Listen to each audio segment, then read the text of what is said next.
अल्हम्दुलिल्लाह रब्बिल आलमीन वस्सलातु वस्सलामु अला रसूलिल करीम बिस्मिल्लाहिर रहमानिर रहीम।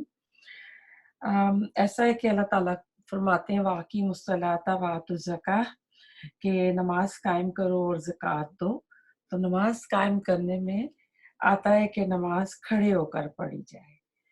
लेकिन कुछ लोगों के साथ उज़र होता है, कुछ बीमारी इस तरह की आ जाती है कि वो खड़े होकर नमाज नहीं पढ़ सकते, या वो खड़े तो हो सकते हैं लेकिन वो सजदा नहीं कर सकते, रुकू नहीं कर सकते। तो आजकल जो मसला बना हुआ है वो यानी चेयर पर, कुर्सी पर नमाज पढ़ने का है कि अगर कुर्सी पे नमाज पढ़ रहे हैं तो अगर जमात के साथ नमाज पढ़ रहे हैं तो कुर्सी जो है वो सफ में कहाँ पर रखनी चाहिए। अब रसूलुल्लाह सल्लल्लाहु अलैहि वसल्लम के टाइम में तो कुर्सियों का रवाज नहीं था। मस्जिद नबवी में तो ज़माने में कारपेट भी नहीं था। ये आज का मसला है। तो अगर कुर्सी को सफ के बराबर रखो तो क्या होता है, नमाज पढ़ने वाला जो कुर्सी के ऊपर नमाज पढ़ रहा है वो आगे चला जाता है, और अगर नमाजी सफ के बराबर अपने आप को खड़ा करे तो कुर्सी पीछे चली जाती है। और फिर जो पिछली सफ वाले हैं, अगर वो तो कुर्सी पे नहीं पढ़ रहे तो फिर उन वो सजदा कहाँ करें, क्योंकि वो कुर्सी उनके सजदे की जगह पे चली जाती है। इधर इमाम रहमान अल बराक ने जवाब दिया कि मैटर जो है स्टैंडिंग पोजीशन का है। तो कहते हैं कि वो बाकी नमाजियों की सफ में उनके लेवल पर खड़ा हो, यानी he should be level with the row when standing, वल्लाहु आलम। और ये उनके लिए जो खड़े हो सकते हैं लेकिन सजदा नहीं कर सकते या रुकू नहीं कर सकते, तो कुर्सी को सफ के लेवल पर रखेंगे।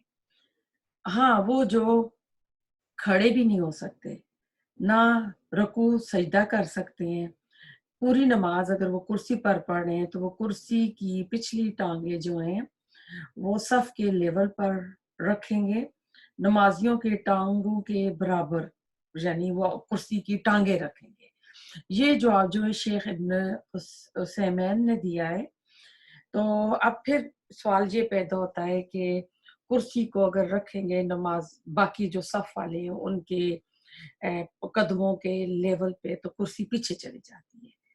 तो अब पिछली सफ वाले जो हैं वो सजदा कहाँ करें? तो अब ऐसा है कि जो कुर्सी पे नमाज पढ़ने वाले हैं वो या तो मस्जिद में सबसे आखिर में जाके अपनी जगह बनाए कि उनके पीछे कोई और सफ ना आती हो, या चेयर जो है उन उस चेयर को अलग से एक चेयर की होनी चाहिए, सफ़े होने चाहिए।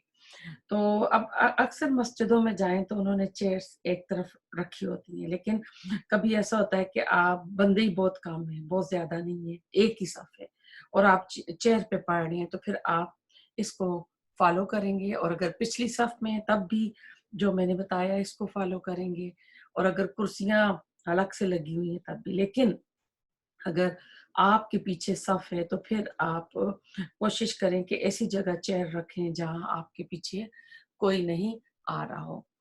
रब्बना तकब्बल मिन्ना इन्नका अंतस समीउल अलीम व तुब अलैना इन्नका अंतत तव्वाबुर रहीम।